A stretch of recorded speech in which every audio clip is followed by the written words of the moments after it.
Эзний хайр инрэл дуустдаггүй. Өршөөлт нь төгсгөлгүй. Өглөө бүр энэ нь цоо шиг. Таны итгэлт байдал юутай аваагаавэ. Хермоны шүүдэр өглөөний хөтөлбөр эхэлж байна.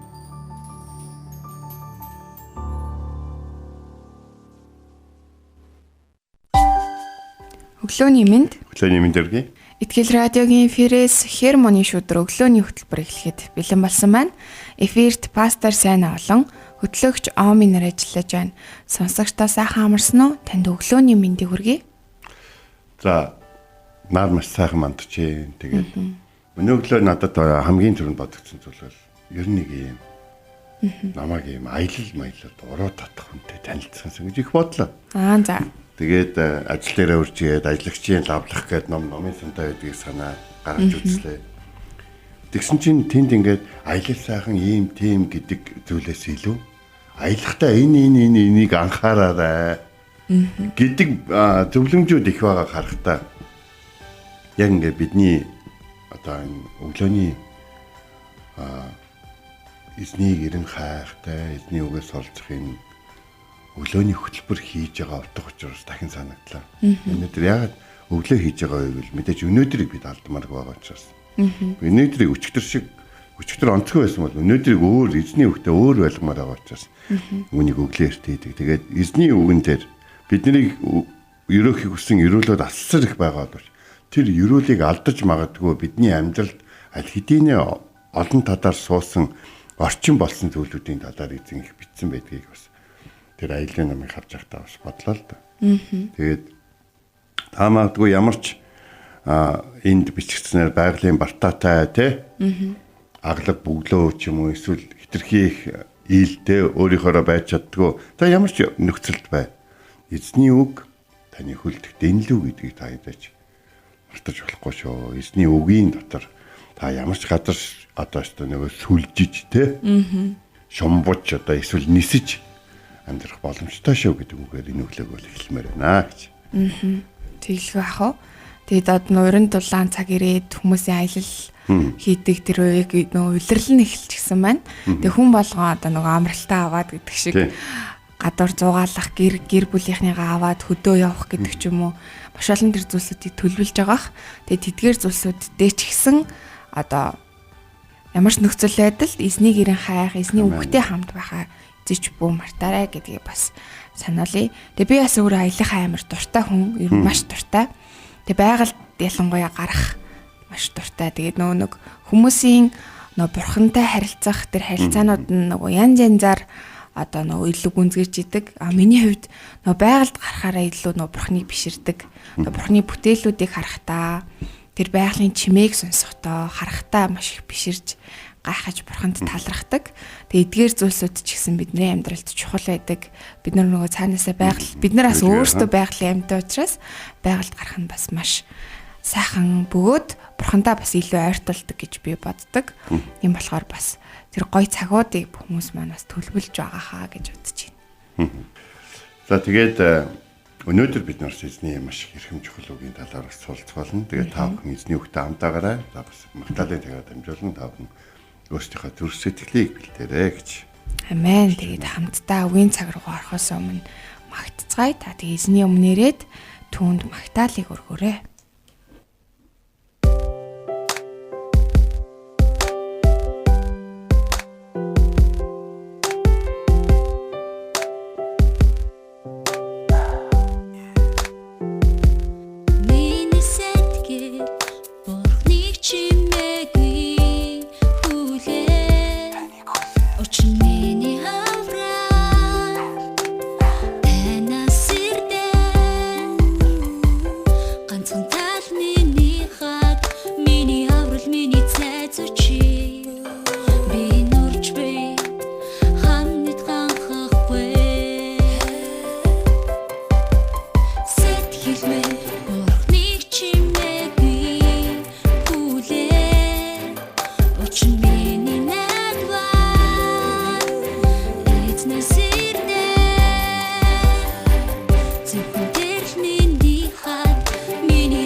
итгэл найдвар алдахгүй.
Өглөө бүр хайр инэрлээ надад сонсгооч.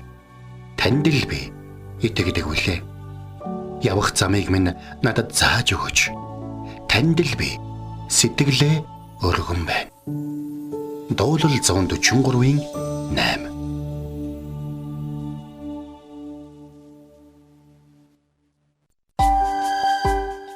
За өнөөдөр бид хамтдаа Ром намын 12 дугаар бүлгийн 3 дугаар ишлэлийг үзнэ. За энэ бол их урт ишлэл байдаг. Гэхдээ бид эхний 2 өгүүлбэр дээр жоо анхаарлаа илүү тавина. Гэхдээ 3 дахь өгүүлбэрийг бол бас хэлнэ гэж бол бодож байна. За надад сойрхогдсон нэгүслэр би та нарын хүн нэг бүрт чинь хэлье. Өөрийнхөө талаар бодох ёстойгоосаа дээгүүр бүү бод. За энд надад сойрхогдсон нэгүсэл гэдэг үгийг Паул хэрэглэсэн. Тэгэхээр Паул нэгдүгürt бол та нарт бурхан байгаа гэдгийг бол хэлж ирсэн. Тэр нь та нарын грекчүүдийн болон ромчуудын тэр бурханы тухай би яриаггүй байна. Одоо ч гэсэн бид нар ингээд Ром хотод юм уу эсвэл грекийн хотуудаар явах юм бол тэр Паулийн яриад байсан бурхтууд одоо ч гэсэн тэнд бол байжлаа. Гэхдээ Паул тэр бурханы талаар биш. Би амьд оршигч жинхэнэ бурханы талаар ярьж байна. Та нар миний өөдөөс те чи одоо чи мэдгүй л дээ Ромыг гэж бол хэлэх гээд байгаа бол би Ром улсын иргэн. Тэ? Тэгээд би наадах чинь одоо судалж ойлгож заалгаж явсан хүн. Харин би одоо бурхныг таньж мэдлээ. Бурхныг таньж мэдхдээ би өөрийн боловсрол болон өөрийн одоо юу гэдгийг эрийн сайндаа гэж монголчууд ярьдаг шүү дээ. Эрийн сайндаа биш. Харин бурхан намайг сойрхсон учраас бурхан намайг нэгүүлсэн учраас би бурхны талаар таньж мэдсэн. Тэгээд би одоо та нарт нэг зүйл хэлмээр байна. Өөрийнхөө талаар бодох ёстойгоосаа илүүгээр битгий бодоо гэж хэлсэн. За ийм эслүүдийг хүмүүс уншингуудаа юу гэж боддог вэ гэхээр Христэд итгэгчид харин яг ингэдэг байхгүй ингээд бити бойл хэрэггүй наа чин дэмий наа чин нүгэлгээд ийм хязгаарлах юм маш хийдэг байхгүй гэж те. Гэтэл нэг зүйлийг бурхан бидэнд хэлээд байгаа. Чи хэзээ үннийг мэднэ тэр үнэн чамайг чөлөөлнө. Тэгэхээр тэр нүгэл биднийг чөдөрлөж нүгэл биднийг хүлж биднийг одоо гавлаж те биднийг одоо илүү бодос сэтгэхэд болон илүү хөдөлгөөн хийхэд саад болж идэг юм бол бид түүнээс чөлөөлөгдөх ёстой шүү дээ. Бид асуудлыг шийдэж ижил эрхчлөөтэй хүн болдог гэсэн. Та бүхэн хэзээ нэгэн цагт өөрөө ингээ бүрэн төлсөн мэдрэмжийг авч ирсэн байх л гэж бодож байна. Та бүхэн ямар нэгэн юмны ард гарсан мэдрэмжийг бас авч ирсэн гэж бодож байна те. Тэгэхээр радиод ажиллаж байх үед миний амьдрал та бүхний мэдих Библийн хуудасаар гэдэг нэвтрүүлгийн төсөл дээр ажиллах гайхалтай нэг үслийг эзэн надад өгсөн. Тэгээ би маш Монголын хэмжээний дуу хоолой орчуулагчтэй найр редактор за тэгээд одоо гайхалтай бурхны хүмүүстэй хамт тэр үйлчлэл дээр амьдралынхаа 7 жилийг зориулах боломж эзэн надад өгсөн байхгүй. За тэгээд тэр 7 жилийн дараа миний бодсон зүйл бол юу гэхээр учир нь хэдийгээр тэр төслийн одоо зохицуулагч гээд явж исэн боловч тэр төсөлд үйлчилж байгаа хүмүүс би үйлчилж өгөх ёстой байсан. Учир нь юу гэхээр эзэн үнэхээр гайхалтай итгэмжит авьяас бэлэгдээ өөрт нь хайртай хүмүүсийг над руу илгээж надтай нэг баг болгосон байхгүй. Тэгэхээр миний хамгийн том хийх ажил бол яах гэхээр тэднийг тэр ажлаа санаа алдахгүйгээр баяртайгаар жаргалтайгаар хийхэд нь туслах байсан. Хэдийгээр хичнээн хичээсэн боловч энэ ажил нь өөрөө сүнслэг үйлчлэл байгаа зогсохгүй маш их дайралтанд дунд байсан учраас бид нэр амьдралынхаа 7 жилийг маш их нэлээд хүнд зүйлд дотор туулан гарч ямар ч гэсэн ард нь гарсан байна. Надад сойрхогдсон нэгүслэр гэдэг үгэн дээр сойрхогдсон нэгүсэл гэдэг хоёр үгэн дээр төмөр нэг хэдэн секунд тогтох юм бол Паул өөрөө авах ёсгүй ивэлээ авчихсан хүн байсан. Паул өөрөө явна гэж бодоогүй замаараа явж байгаа. Таньж мэднэ ивэл хайрыг нь хүртэнэ гэж бодоогүй бурхнаасаа Паул ивэгдэн сойрхогдож нэгүслийг хүртсэн байсан учраас Паул өөрөө Христийг таньж мэдж байгаа одоо юу гэдгийг Христийн эсрэг явж байгаа ч юм уу янз бүрийн гим нүгэлтэй тэр хүмүүсийг харах болгонд Паул өөрийнхөө талаар юу гэж боддог гэсэн болохоор намайг нэгүүлсэн юм чинь энэ хүмүүсийг мэдээж нэгүүлсэн гэсэн итгэл Паулд маш баттай байдаг гэсэн. Учир нь тэр хүмүүс бурхныг мэдгчгүй гим нүгэл хийгээд гим нүгэл дотроо юм уу эсвэл өөрсдийнхөө бодол эсвэл өөрсдийнхөө соёл дотроо амьдраа явж ирсэн бол Паул мэдсээр байж ээж одоо Христэд итгэгчдийг болон одоо бурхны тэр амлалтуудыг биелүүлсэн хуулийг бүрэн төгс биелүүлсэн Есүс Христийн эсрэг зогсохгүй түүний дагалдагчдыг олноор нь шоронд хорж алж хядаж байсан хүн байна. Тэгээд дараад нь Есүс таалцах үед та хин бэ гэхэд би чиний хавчаад байгаа Есүс байна. Харин Паул бол юу гэж зүгээр Есүсийг одоо яг Израильчуудын өвгдөөц болон Авраам, Исаак, Яаковд тэр амлалтыг өгч тэр аврагчийг илгээнэ гэж амласан тэр бурхны тийм үү тэр гайхалтай хүн төрлөختөнд зориулсан авралын төлөвлөгөө болох Месая буюу аврагчийг илгээх тэр төлөвлөгөөг ашиглан өөрийн гэсэн гаж урсгалыг бий болгож байгаа нэгэн лөөрчин нөхөр нэгэн одоо мэхлэгч гэж Есүсийг ойлгоод яг л тийм хүмүүс олон гарч ирж байсан учраас тэдний нэг л гэж ойлгоод Есүс болон Назарын бүлгийнхний эсрэг Паулын амьдралын хэдэн жил бол маш их аимшигтай хүний дүрээр бол өнгөрсөн.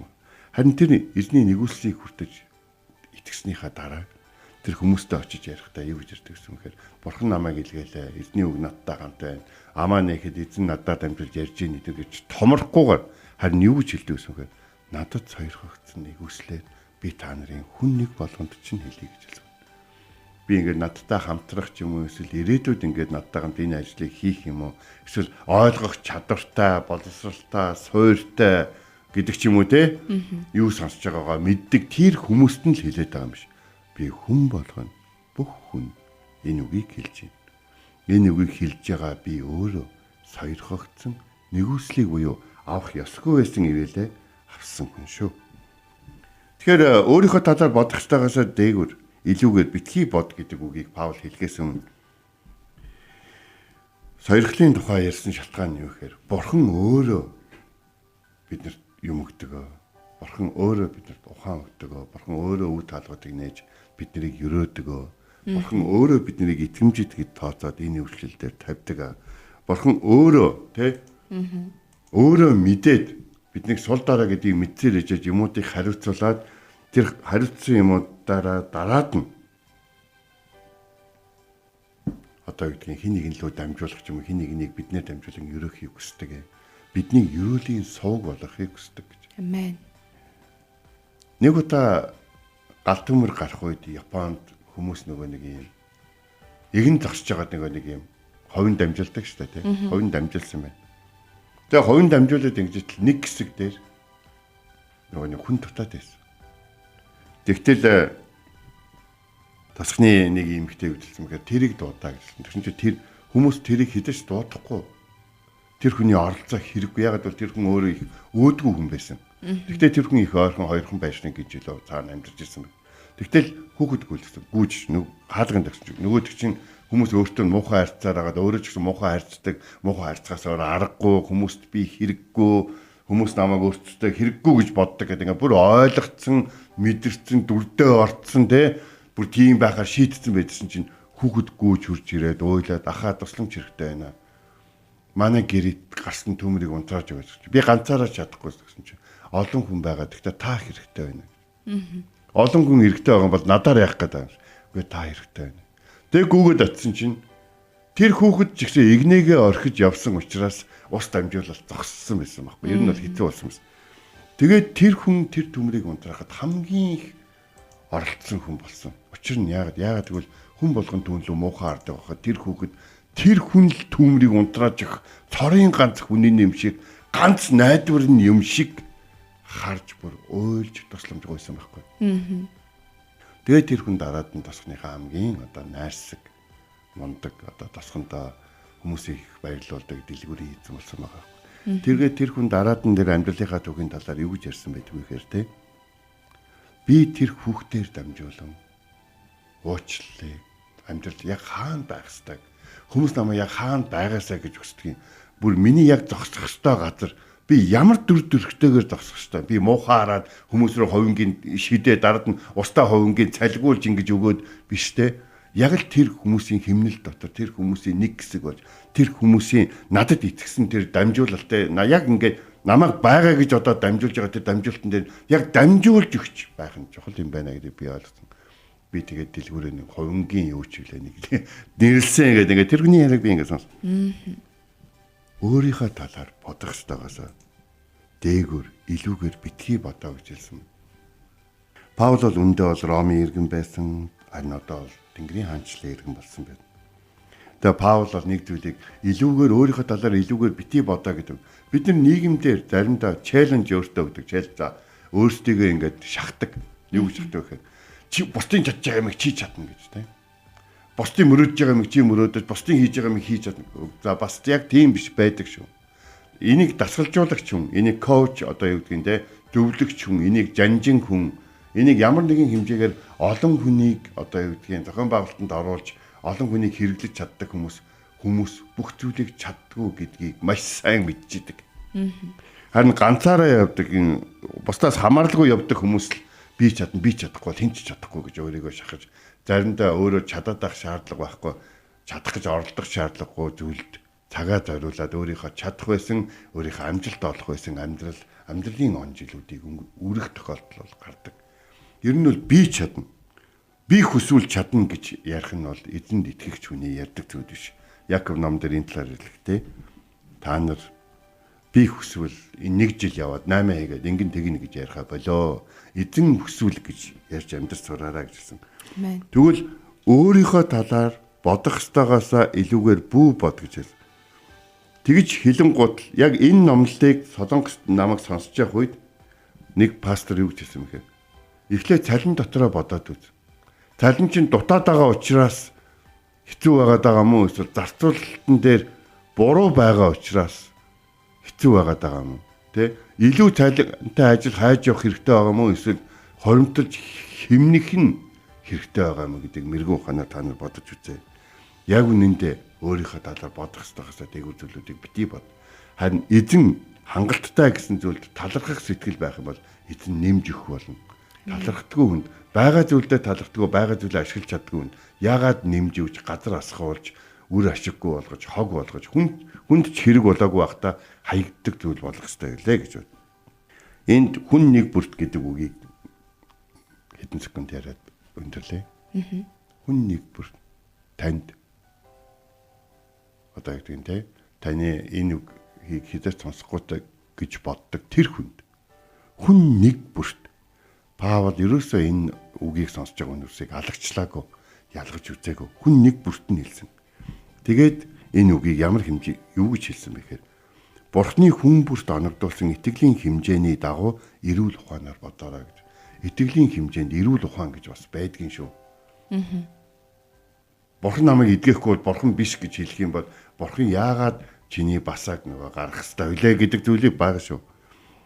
Энэ бол басаа болохоос биш, энэ бол итгэл бол биш аахгүй. Эзэн хүсвэл намайг эдгэж чадна гэдэг бол харин итгэл шүү. Ингээд эрүүл ухаанаар бодъё, өөрийнхөө талаар бодъё, хүн тус болгоны талаар бодъё, хүн тус болгонд өгсөн эзний үг болоод эзний хөв тавилан байдаг гэдгийг хүлээн зөвшөөрье. Тэгэд таныг эзэн сойрхож, таныг эзэн нэгүүлсэх болтугай.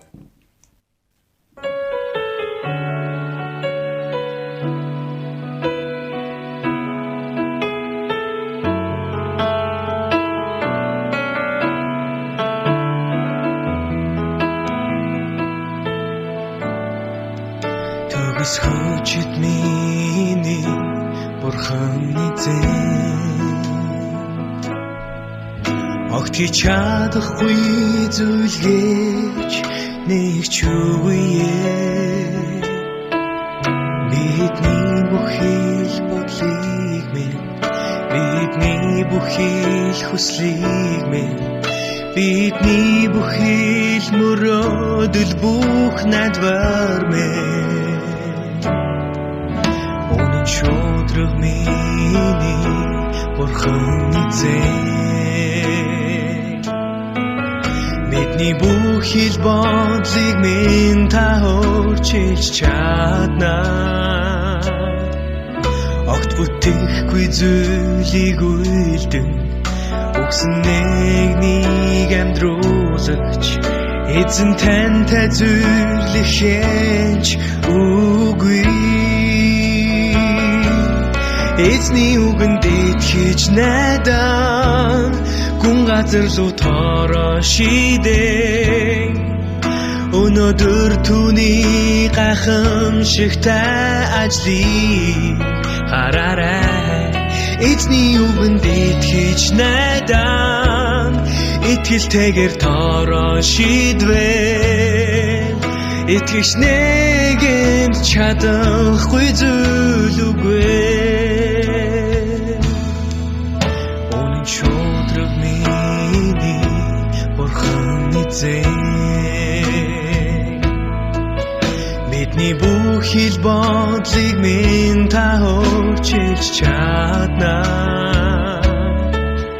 огт бүтэхгүй зүйлийг үйлдэн өгсөн нэг амьдруулагч эзэн тантай зүйлийг хянч үгүй эзний үгэнд итгэж найдан гүн газар руу тоороо шидэн өнөөдөр түүний гайхамшигтай ажлыг хараарай эзний үгэнд итгэж найдан итгэлтэйгээр тоороо шидвэн итгэж нэгэнд чадахгүй зүйл үгүй эзний үгэнд итгэж найдан гүн газар руу тоороо шидэн өнөөдөр түүний гайхамшигтай ажлыг хараарай эзний үгэнд итгэж найдан итгэлтэйгээр тоороо шидвэн итгэж нэгэнд чадахгүй зүйл үгүй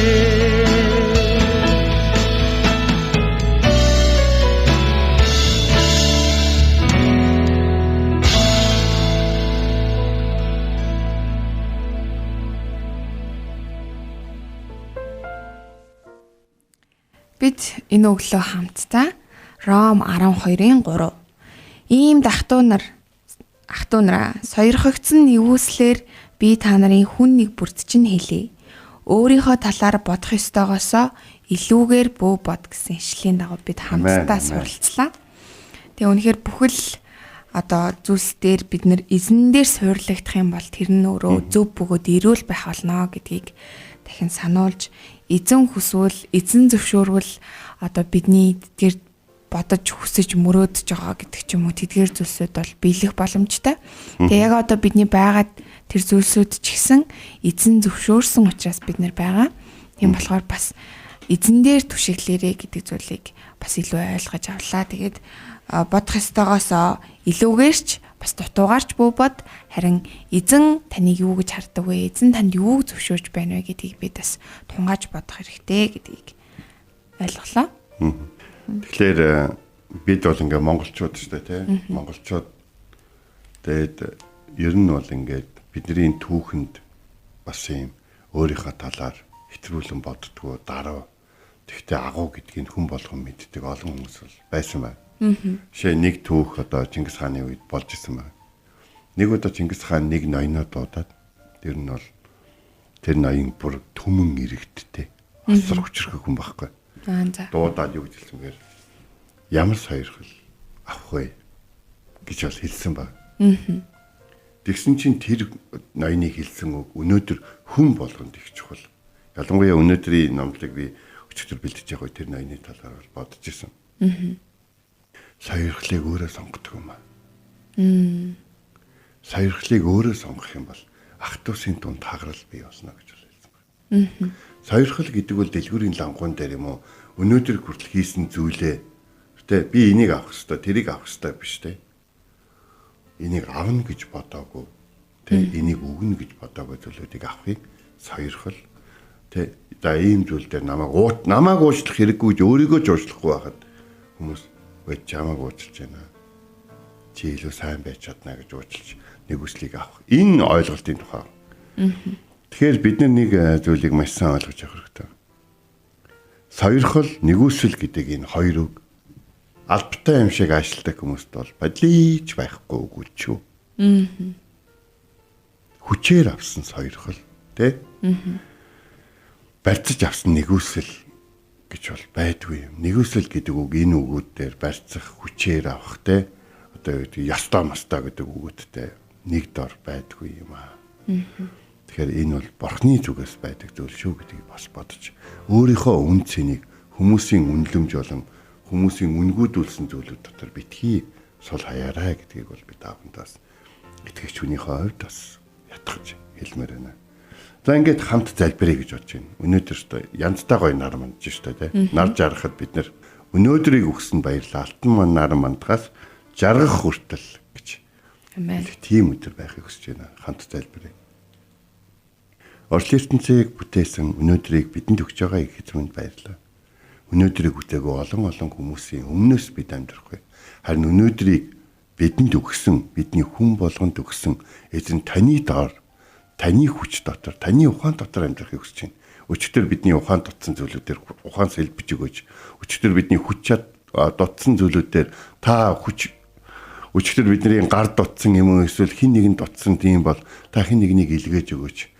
Та тэгээд өнөөдөр би чамтай хамтагаа гэсэн амлалтаа биелүүлсэн. Тэр амлалтыг чинь бид сэтгэл зүрхээрээ болоод хийж байгаа зүйл танаас авсан нэгүслээрээ ансаж мэдэрч тань талархсан өөртөө юу байгааг ойлгож мэдсэн эрхэм чухал өдөр байхад та туслаач.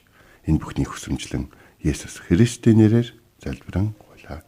Амен. Энэ хүрээд манай хөтөлбөр өндөрлөж байна. Итгэл радиогийн эфирээс Хермоны шүдэр өглөөний хөтөлбөр танд хүрлээ. Хамт байсан сонсогч танд баярлалаа. Маргааш энэ цагтаа эргээд уулзцгаая. Эзэн таныг Харж хандах болтугай.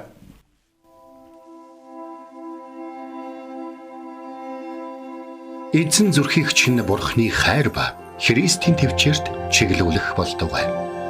Хермоны шүдэр өглөөний хөтөлбөр танд хүрлээ.